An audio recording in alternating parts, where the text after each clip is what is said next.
ఆ చిన్నారి పేరు సన్నక్కి. 10వ తరగతి పరీక్షలు రాయాల్సింది. కానీ గుంటూరు జిల్లా పేరేచెర్ల పొలాల్లో మిర్చి కోస్తోంది. వలస కష్టం ఈ చిన్నారి చదువును చిదిమేసింది. కర్నూలు జిల్లా చింతకుంటకు చెందిన సన్నక్కి చిన్న మారెప్ప, కమలమ్మ దంపతులకు 2 కుమారులు, 1 కుమార్తె. వీరు జనవరిలో సొంత ఊరు వదిలి పేరేచెర్లలో మిరప కోత పనుల కోసం వలస వెళ్లారు. అయితే 10వ తరగతి చదువుతున్న ఈ చిన్నారి కూడా తమతో తీసుకెళ్లారు. 10 పరీక్షలు ఎంత కీలకమో చిన్నారికి తెలిసినప్పటికీ తల్లిదండ్రులకు తోడుగా వెళ్ళక తప్పలేదు. కర్నూలు జిల్లా పశ్చిమ ప్రాంతం నుంచి ఏటా భారీగా జనం వలసలు వెళ్తుంటారు. తమతో పాటు పిల్లల్ని తీసుకెళ్తూ ఉండడంతో వారి చదువులు దెబ్బతింటున్నాయని పలువురు వాపోతున్నారు.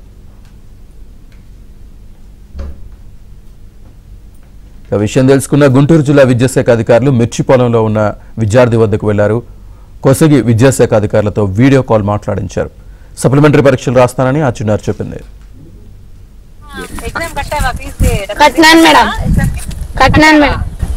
మరి ఇప్పుడు మిగతా పరీక్షలు రాస్తావా నువ్వు? నేను కర్నూలు పంపిస్తాము. నెక్స్ట్ సంవత్సరం రాస్తాను మేడం. ఎందుకమ్మా ఇప్పుడు ఎందుకు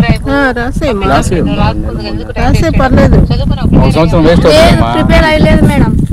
ప్రిపేర్ అవ్వలేదా? అవ్వలేదు మేడం. ఇదైతే కట్టాను. నువ్వు సప్లిమెంటరీ రాస్తావా కనీసం? నెక్స్ట్ సంవత్సరం చదువుకొని హాస్టల్లో రాస్తాను. సప్లిమెంటరీ ఉంది కదా, సప్లిమెంటరీ రాసుకో. మే నెలలో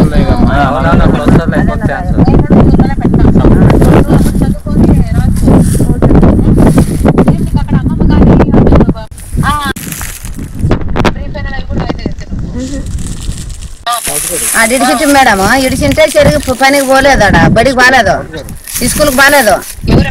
నాన్న చిన్నారమ్మ వాళ్ళ తెల్లి, వాళ్ళ తల్లి వాళ్ళమ్మ మేడమా, వాళ్ళమ్మ రాస్తుందా మేడం?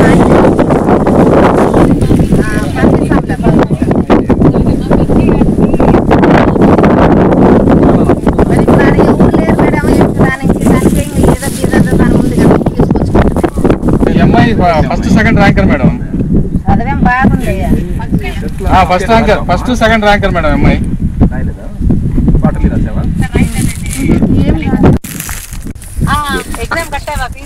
కట్టినాను మేడం. కట్టినాను మేడం. మరి ఇప్పుడు మిగతా పరీక్షలు రాస్తావా నువ్వు? నేను కర్నూలు పంపిస్తాము. నెక్స్ట్ సంవత్సరం రాస్తాను మేడం.